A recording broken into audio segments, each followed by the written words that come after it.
Hau da Caritasek egokitu eta berritu duen aterpea.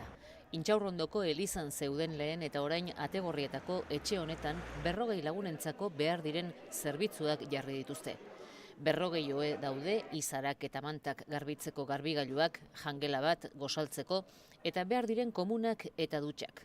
Donostiako gotzainak bedeinkatu du Caritasen egoitza berria. Olako nik uste zerbitzu apaletik nik uste hasi behar degula. Ez gauzak oso komplikatuak etzeginez, baiziken eta gauza konkretuetara junez. Hoize da gure egitekoa.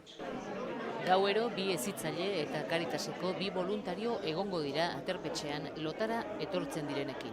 Orain arte Donostian Caritasek zuen aterpetxeak neguan bakarrik zabaltzen zituen bere ateak.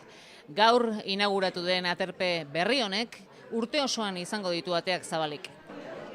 Oheak emanda egon arren aterpera norbait agertzen bada ostatu eske bertan geratuko da. Naiz beteta egon, naiz 40 plazak beteta egon, beti daude hamaka batzuk urgentziak betetzeko. Orduan telefonoz ona deitu gabeko 8 aurrea eta urgentziko pertsona horiek jasotzen ditugu baita. Gaur gaueko 9etan zabalduko dute aterpearen atea lehen biziko aldiz.